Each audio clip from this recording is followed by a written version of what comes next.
Good afternoon, everybody, and welcome back to Procrastinator's Pit Stop. I am sitting here with another amazing guest for you today. We are sitting here with Ashley E. Poklar. She is a psychologist, teacher, researcher, and mother who dedicates her work to meaning making, fostering quality relationships, and building supportive communities for youth and individuals alike. Ashley, welcome to the show. Thank you very much for having me. Well, thank you for being here. We have a lot of interesting ground to cover, but before we do like to have an icebreaker on the show. And the question for you is, which cartoon character do you resonate with the most, and why? This was a really hard question for me, but the one that stood out is Velma from Scooby-Doo. And I think the reason for that is she kind of leads with science, but doesn't always stick in that space. So a lot of what I do in my day-to-day life is informed by the psychology background and the education background, but just holding that information isn't enough. It's applying it and doing something with it. And then just thinking in the social aspect, she's kind of on her own. Shaggy and Scooby have each other, and Fred and Daphne have each other, but somehow she's still a part of things without having like that person that's hers. And so I often find in my spaces, because I'm this bridge builder or this connector from different silos, I don't fit in the specific silos, but I'm able to bridge the gaps between those silos. I like that. I like that. Bridging the gap and being the investigator and sort of the anchor of the team, though, right? I mean, Velma was really the anchor, not only the bridge. But not the obvious anchor, like the quiet anchor kind of in the back. Like if you ask somebody who the anchor was, they'd say Scooby or Shaggy, but in the background, and that's okay. Like I don't want to be the upfront. I like being quietly leading from behind kind of thing. I like that. I like that. So, sliding easily into it, how would you define procrastination, Ashley, and what does it mean to you personally? I defining it is hard because to me personally, it serves two different purposes and it took me a really long time to figure that out. So overarchingly, procrastination is putting something off for whatever reason you're putting it off for. It's a knowingly putting something off. And as I got through I was always a procrastinator, always putting things to the last minute. I'm one of those people that performs better under stress. I don't really care about it until it's looming over me. So I've always been a last minute doer of things because I needed that little bit of stress. If I wasn't slightly pushed, it just didn't I just didn't have the motivation. So procrastinating has always given me some level of motivation. But as I got further into my schooling, as I got into especially my doctorate working on my dissertation, that's when I started to realize that some of my procrastination wasn't just avoiding the boring administrative stuff, but it was also avoiding um, the potential negative consequences. So if I never finish my dissertation, then nobody will ever tell me that it's bad, or I'll never be shown to not know what I'm doing. So that was when I really started to realize that I was using procrastination in two different ways. All of it to push something off. Some of it just to push off the boring, mundane activities, but a good portion of it was really to push off the uncomfortable feelings that came with actually turning something in and getting whatever feedback was coming from it, or whatever lack of feedback or lack of kudos came from finishing something that mattered to me that may not have mattered to others. I see. Well, and thank you for sharing that. And I love the fact that you brought in that where there were like two different, or well, there's many, but I love the fact that you brought up there was more than definitely one. We all know that there's no surefire, 100%, silver bullet to procrastination, but what's been your sort of go-to secret sauce? Self care. I know it's a buzzword in today's world, and I don't mean the buzzword version of self care. I don't mean taking a long bath or taking the day off of work to make things easier, but having a really stable sense of self, a really healthy day to day baseline, and that awareness to be able to catch when I'm not living in that baseline. I find that that helps me better catch when I'm procrastinating, and not just better catch it, but better catch the purpose of it. So, am I procrastinating because those tasks have no meaning and no purpose to me, and I just don't want to put my time and energy into them? And if that's the case, like,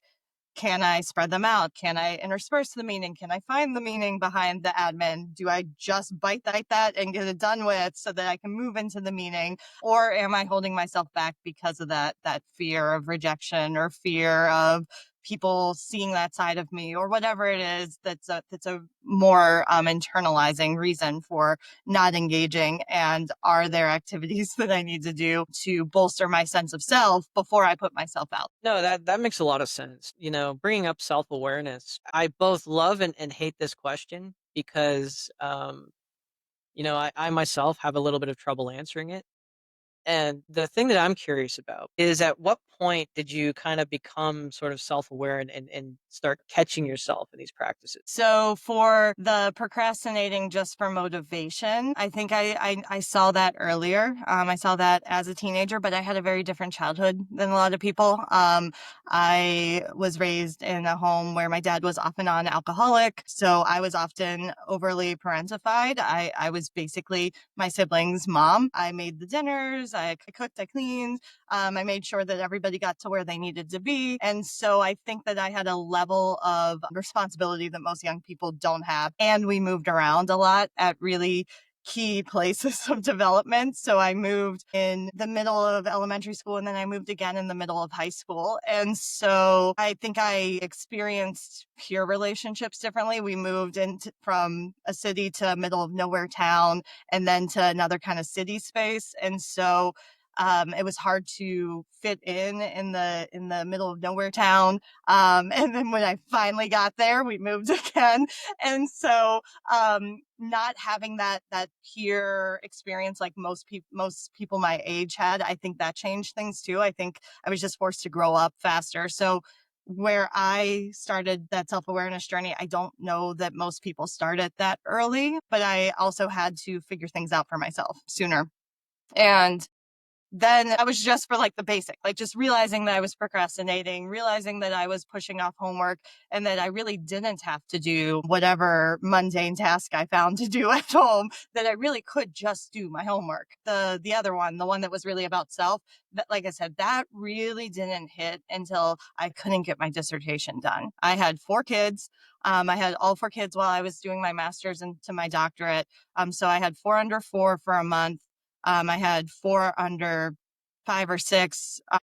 Well, my youngest was 4 when I graduated with my doctorate. So I had really little ones throughout my doctorate. So there was always other things to do besides my dissertation. There always was a legitimate reason to not be working on it. The kids need things, but when I finally started to realize all I had to do was sit down and write it. All I needed to do was type out the stuff and turn it in. And then once I had it typed out, all I had to do was hit send. And I still couldn't get myself to just hit send. And so I sat with that with, why can't I just send this? Why, like, I need to graduate so that I can do other things. And it finally just hit me that I didn't want to hit send because I didn't want to get back the red pen response from my chair. I didn't want to hit send and have this thing that really mattered to me because I did a topic that I cared about. I didn't want to have something that I cared about torn apart. I mean, I realized that my dissertation was an outlet of me. It was an extension of me, and that the feedback on that was a feedback on me as an individual, or I felt like it would be, and that I had to really separate myself from my work, and that at some point I just had to hit okay. And I think what hit it drew me to that realization was thinking back. I was a special education teacher, and I was like, I feel the same way I did when I used to turn in my IEPs and get them back with all the red pen. I was like, oh, there we go. And so it was having to have several of those experiences, but not having the language for them until finally putting them together and being able to kind of filter through that. But I had to give myself time to ask myself, what is going on? No, thank you for sharing. And it is, but you know, a lot of us don't even want to talk about it, right? And so many of us, and you know, it just goes to show, you know, you've got a really strong character because a lot of us when we turn it, and I did, you know, I've done this too. You know, when we start asking those uncomfortable questions, we turn to, you know, different addictions, whatever that be, you know, food, alcohol, drugs, Facebook. So, you know, the fact that you could face that head on and actually create something out of it. You created a workbook actually around self care, didn't you? I did, yes. I Self-care is something that kept on coming up. I work in the anti-trafficking, anti-sexual exploitation of children space. And a lot of what I do is working with partner organizations. So most of my team focuses on the removal of children from unsafe situations. And then my role is really to ensure that wherever we're sending them is a healthy place for them, because 80 to 90% of young people that are in an exploitative or trafficking situation end up back in an exploitative or trafficking situation within 3 years, because they don't get the support that they need when they're removed from that situation. And a lot of them, that situation's all they know. And so I'm working with these organizations, both overseas and here in the US, providing support, assessing what their needs are. Again, building those bridges. Oh, you don't have this service, but this group over here does. Let me connect you. And I kept on getting asked, what about our self care? How do we take care of ourselves? So it was after a trip to Uganda where partner organization social workers were asking that I was like, you know what? I'll write down some things for them. I'll write some things that have self care for them based on my understanding of self care and really tied to burnout prevention. And I wrote that part, no problem, because it was for somebody.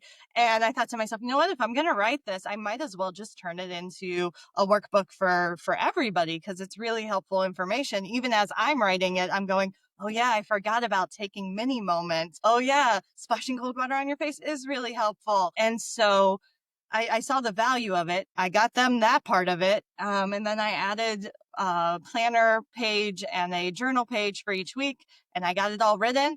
And then I sat with it and I sat with it and I sat with it. And it took me like 6 months to even really start looking into, all right, how do I actually turn it into something that's published? And then multiple like looking and considering. And then finally I was like, I need to just hit send. I'm doing it again. I'm worrying about what the feedback's going to be. I'm worried that nobody will buy it. And then I had to stop myself and say, so what? I'm using drop ship publishing. If nobody buys it, it's not costing me anything. But the fear of putting myself out there, of saying, hey guys, I wrote a book, and there being crickets or there being negative feedback, really held me back again for months from just hitting submit and seeing where it went and helping the 10 people that bought it, at least that made a difference for those 10 people and cost me literally nothing to do, except for, again, which feels like a lot, my potential sense of self. No, but that's I mean that's logical, right? I mean, we tie all these things to our sense of self. Our society is built that way. I mean, from a very young age, we are the sons or daughters, and then we are the students, and then we are, whatever. We've got these identities, right? But it's difficult to separate that. But all that to just say that we're glad we're glad you put out the workbook, and when we go through these self reflections and we actually put books out there, it's a journey where we learn. Sometimes we often learn a lot about ourselves. Do you think that you learned anything about yourself that was really surprising when you put that out? I think that it solidified just how tightly I tie that sense of self to what I'm putting out there. I really like I knew I did it with the dissertation, but I wrote it off as it's dissertation. It's something that such a small portion of the population does. It's normal to feel this way. But then I started talking to other people, and that their experience wasn't quite my experience. A lot of them were like, we just wanted to get it done, just put it out there, just whatever. And so that like sense of self tied to it wasn't quite there. So I thought, oh, well, maybe it's just because it's so important to me, because it was the question that I had been asking throughout my entire doctoral program. I was looking for how, like, what makes a teacher an it teacher, or like what's the it factor that really makes them able to connect with difficult students. So it was something that mattered to me. Self care, like, yes, I use it, but it really doesn't matter to me. It wasn't a book that I came up with. It was literally in response to what people were asking for. It was like, so it wasn't something that I felt as emotionally tied to. The topic I don't feel super emotionally tied to. Actually, I wrote that book first instead of the one that I've been working on that I'm emotionally tied to, because of the emotional tie to it.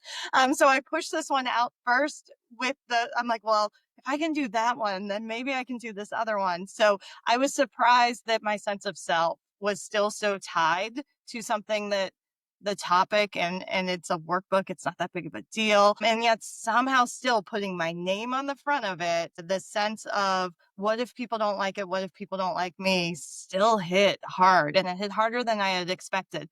I don't know what that means about me yet. I'm still trying to figure that out because I just did it like a week ago.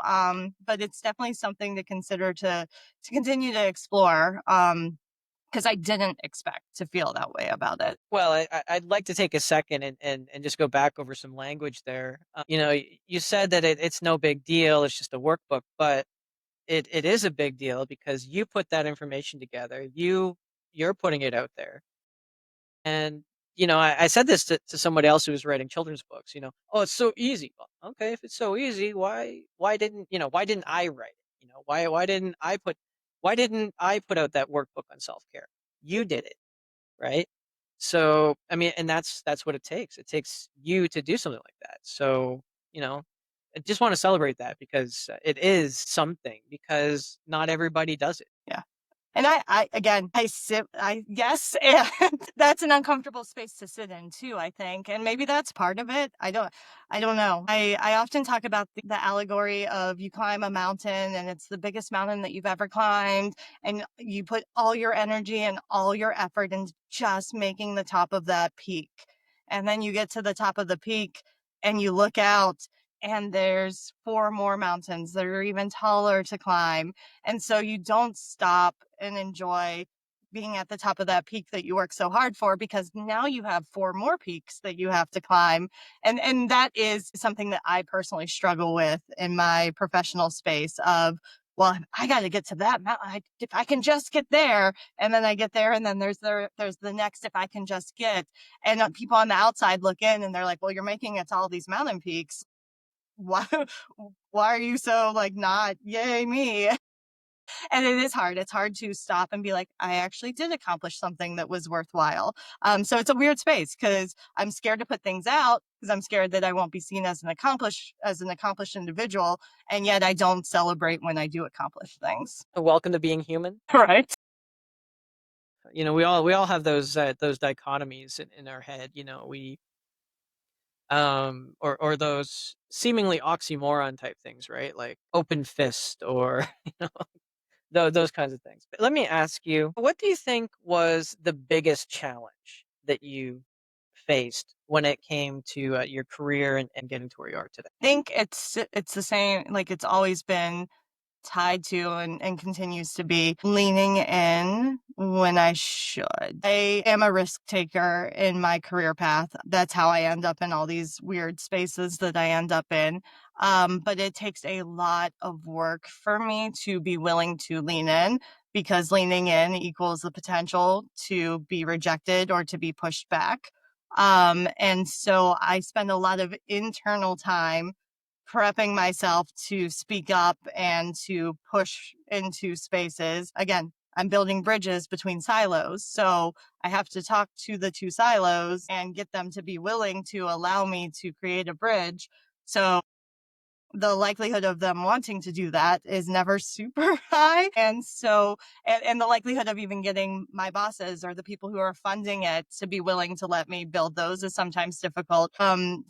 And in my head, I know that I'm leaning into an unknown space. I'm leaning into kind of the abyss. And again, my sense of self is tied to it, but so are these outcomes for these kiddos that I'm working with or working for. And so I often have like this mini struggle in my own head where I'm asking myself, do I have the capabilities to lean into this space? And I don't mean like, am I the perfectly qualified person to do it? It's just, can I do it at a minimally appropriate level or learn the skills necessary to do it as I go? And if the answer is yes, then I ask myself, if I'm not going to do it, who will? And the answer is almost always nobody. And so that's enough to kind of push me in to leaning into it, but it is difficult. Again, it's that leading from behind and then having to push forward when that's not my natural state. It's not what I feel comfortable doing, but I find that that is the constant struggle that I have in all things, because I'm creating my own path. Like there's not a, here's how you be a psychologist doing this battle. And this not like, I think that are uncomfortable or new or unknown. I talked about being this bridge builder between these different silos. there's not a bridge there yet. So that means it's new and unknown to both sides. And I have to get both sides willing to let me do it. And it's often not something that the bridge itself often isn't something that's in the way we normally do things. Because if it was, we'd have the bridges there already. So I'm often working outside of the systems. I'm often working outside of the norms, but having to still play nice with the systems because I need the systems to let me in. I need them to open the door for me and to let me do things differently enough that we can connect, but similarly enough that it meets the expectations of like health insurance and grant funding and all of those things. And so I find that as I create my own path, because there aren't other psychologists that do what I do in the way that I do it. I could just be seeing clients day in and day out, probably making more money, probably a little bit less stressed in my day-to-day life, but maybe not as purposeful. And so each step I take is a new experience. Each step I take has holds the risk of failing. And again, my sense of self is tied to my career, tied to how I perform in my career. While I'm holding that sense of self, I'm also holding this heavy backpack of the well-being of all of the children that I'm trying to impact and trying to help and all of their parents. And so there's a lot riding on me being able to do this successfully, which also means there's a lot riding on me if I fail. If I fall flat on my face, it's me and all the weight of all of those kids. And so having to hold that knowledge, hold that fear, and still take that step forward is a really heavy experience for me. And it's something that I do a lot. Like, I'm often coming up with new ways of doing things. I'm often coming up with new experiences. I'm often saying, hey, have you thought about this? Or would you like me to connect you with somebody? And I'm always just kind of leaning in. And some leans are small and some leans are big. Some feel heavy, some feel less heavy. But my entire career at this point is give it a try, see how it happens. And I do this by asking myself a couple of questions because I know at this point I know that I'm constantly in the unknown. I know that it's uncomfortable, and so I ask myself leading into new things or new potential opportunities, do I have the capabilities to make a difference? And I don't mean, am I the perfect person to do it? I don't mean, do I have all of the skills necessary to do it? I just mean, can I do a passable job? And if there's skills I don't know, can I learn them as I'm building the bridge? Or can I bring the right people alongside me to help me build the bridge? And if the answer is yes, the next question I ask is, if I don't do it, who else will?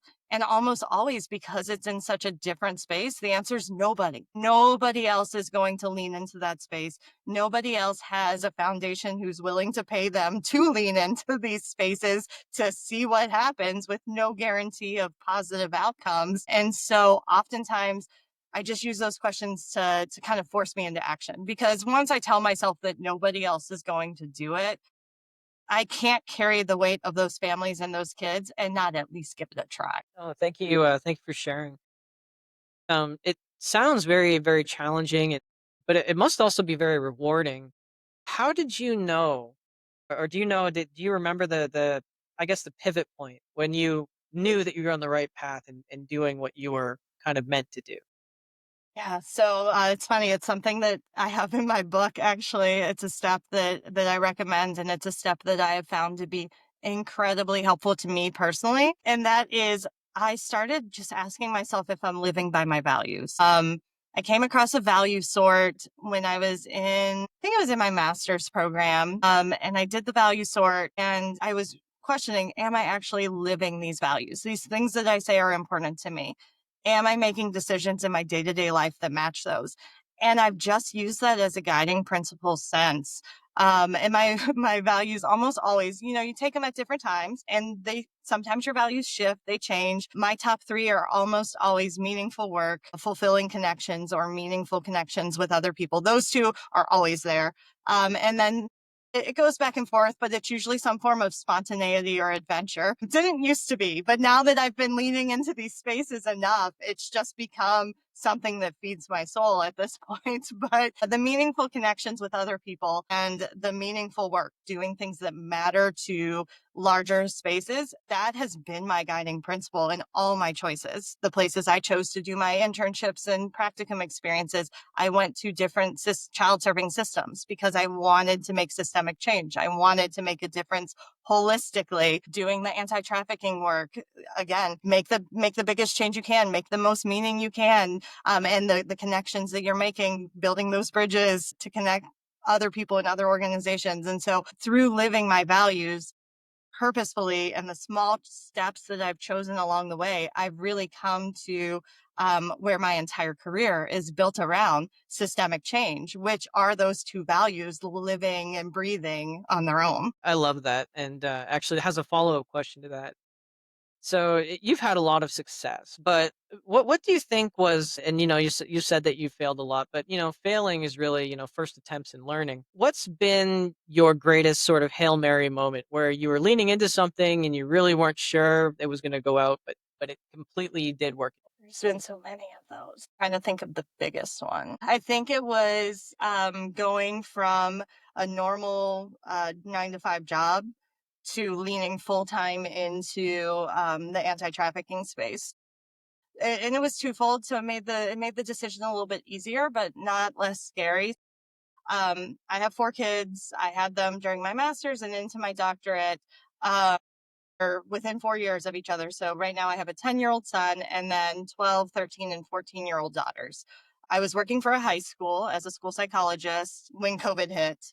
And I was doing some programming and really trying to do the systemic thing that I had wanted to do. And I was doing the anti-trafficking work on the side. And we went into crisis schooling like the rest of the world. And I loved it. I got to see my kids every day. And there was less fighting in the household. We weren't just eating dinner, going to sports practice, and going to bed. We were actually able to connect. We were able to engage together. We were able to grow together. And then all went back to school. I went back to work. They went back to school. And I realized that I knew other people's kids really well working in the high school. I'm seeing these kids every day. They're coming in to check in with me. They're telling me about their lives. They're telling me about their relationships. I'm supporting them. And then I'm going home, seeing my own kids for an hour or two, and then sending them to bed, taking an emergency call for this kid at the school, having to give up dinner with my kids to manage this kid. And I hated it. I wasn't having meaningful connections with people that I wanted to have meaningful connections with, and my work wasn't feeling as purposeful. I wasn't changing systems in the way I had hoped to. I was getting caught up in the day to day stuff and missing my own kids. And so I made the choice to homeschool my own kids and to hope that I could go maybe even like real half-time, part-time with the nonprofit space. I started teaching doctoral level classes online just to supplement income. And I took a huge risk of leaving a very steady, very stable job that I was valued. I was very highly valued. I enjoyed the work itself. I had summers off. I had weekends off. Like it's like the perfect job. It was what I thought was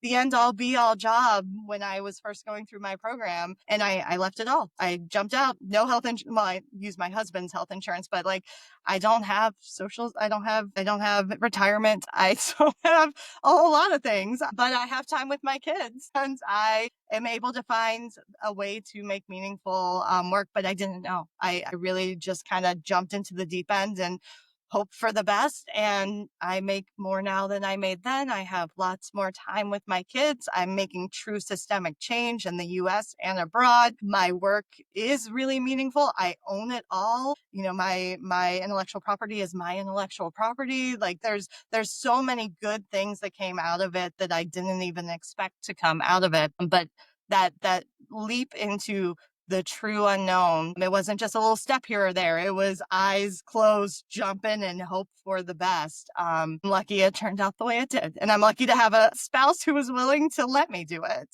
without grumbling and making it difficult. That's such an amazing story, and the fact that, you took the risks for the right reasons, right? I mean, you did it for your family. There are others that are procrastinating on homeschooling or thinking about homeschooling. That just all sorts of different reasons, but what do you think is the biggest misconception that maybe even you had about homeschooling before you got started? The question I get asked all the time, and the one that I hear a lot is, but what about their social development? There's a lot of concern. And I think it's from our generation and older who think of homeschooling as being like the weird religious people, like insulating their kids from the world. And I do see that sometimes in my work, and it is a problem. But the homeschooling space has just exploded, particularly past like COVID on. There's so many resources out there. So like if you're procrastinating because you're worried that you don't have the ability to teach, that's not a reason to not do it. I have a background in education, so I didn't struggle with that as much because I taught high school. But if you're like, oh, I can't even do fractions, how am I going to teach my child to?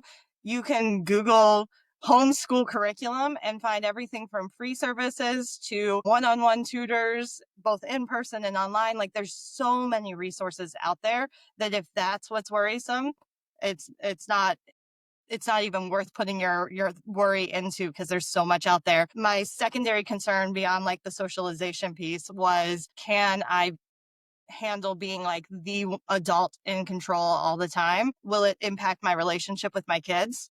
And it was hard at first, especially with my youngest daughter. She and I are the most like at each other.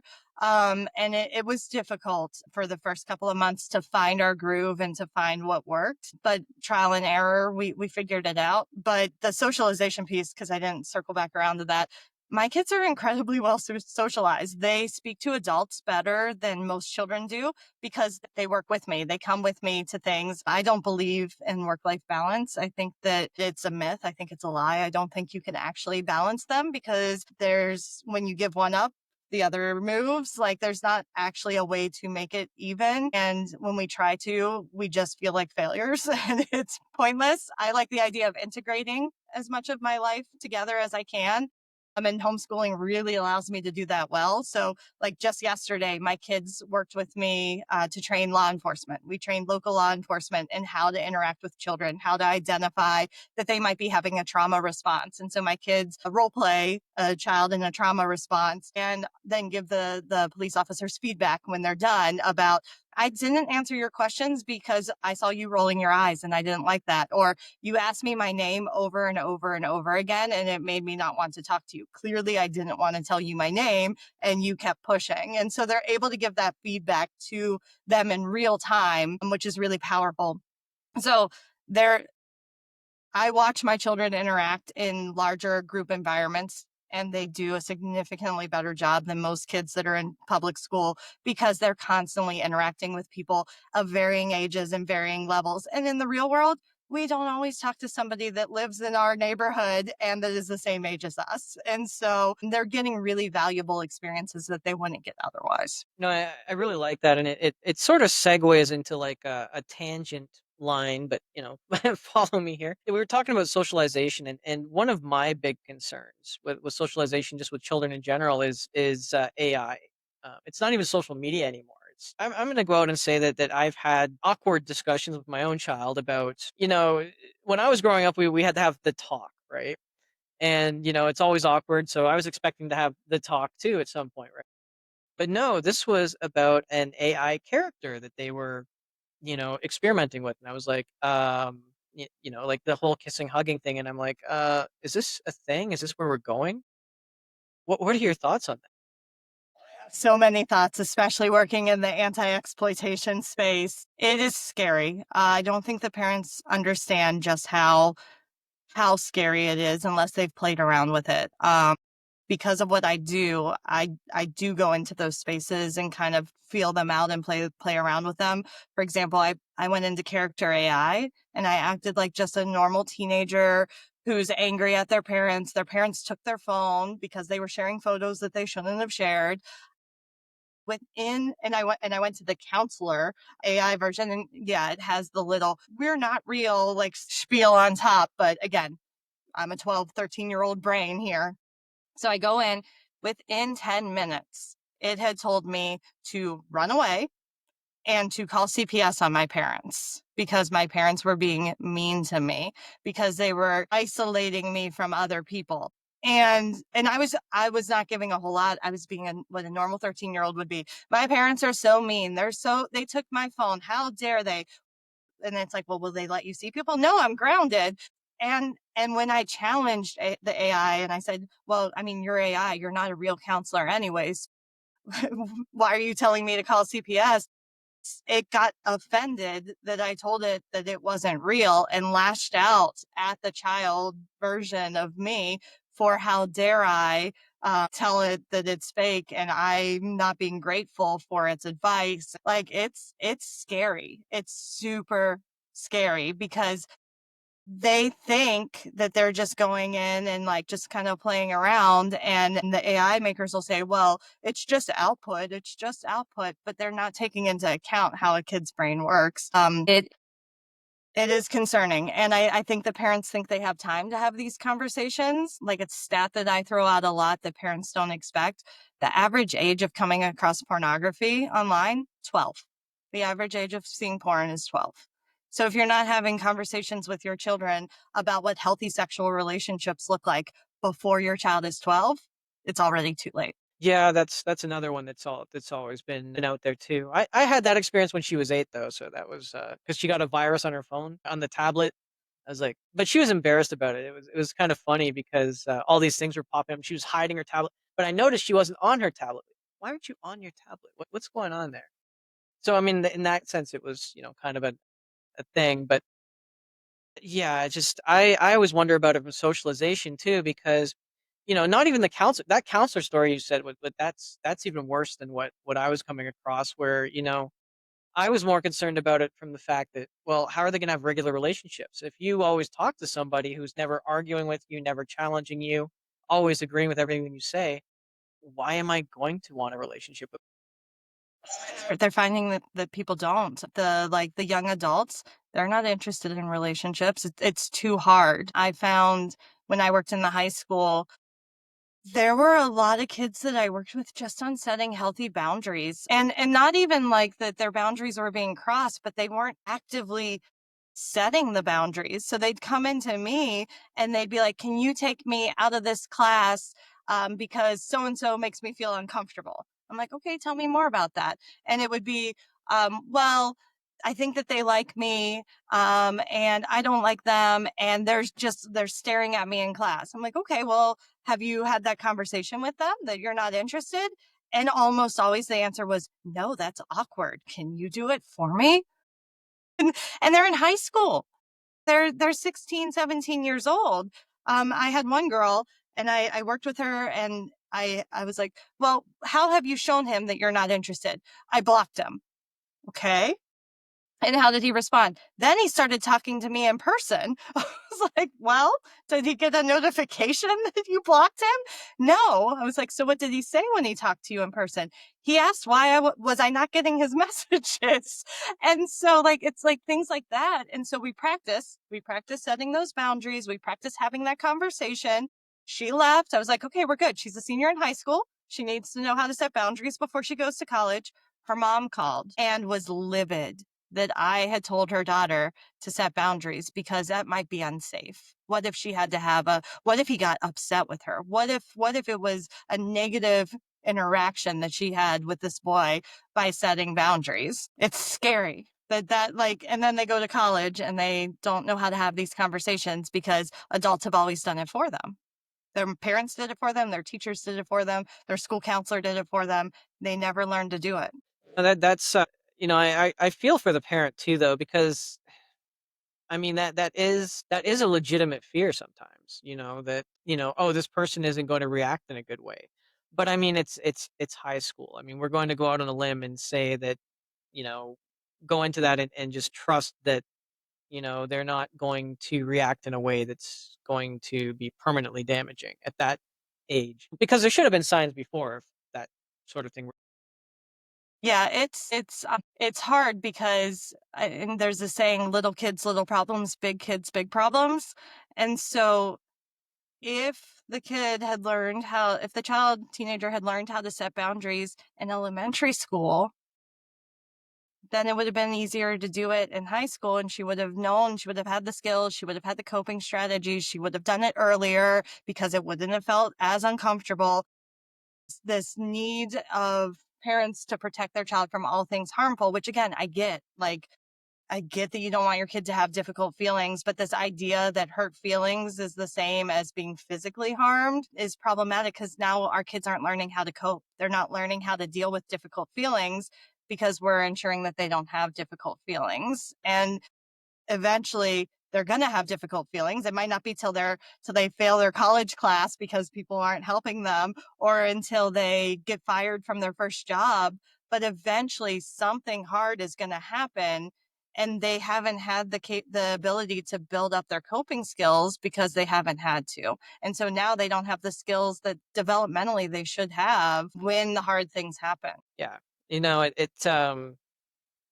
Ashley, this has been a really great conversation. A lot of great insights. I could go on this topic for probably about 4 or 5 hours more, but I want to be respectful of the time. We are coming up pretty close to the time. Is there anything that you wish I would have asked but didn't ask, or anything you feel we should have covered but didn't cover? I don't think so. I think it was a really interesting conversation, kind of jumped in different places, which I like. Well, once again, Ashley, thank you for being on the show. Just before we go, what's the best way for our listeners to reach out, maybe learn more? My LinkedIn is probably the best way to find out more about me and what I do. It kind of takes all of the different things I do and highlights them and has links to the different parts. So you can find me on LinkedIn, Ashley E. Poklar. Right, and to all our listeners, don't worry, we are going to have that link in the show notes for you, so it's easy to find. Once again, Ashley, thank you so much for being on the show, and to all our listeners, thank you once again for tuning in. And just remember, if you can't find that motivation or inspiration for yourself today, maybe just go out and try to be that motivation and inspiration for someone else. And we'll see you again next time.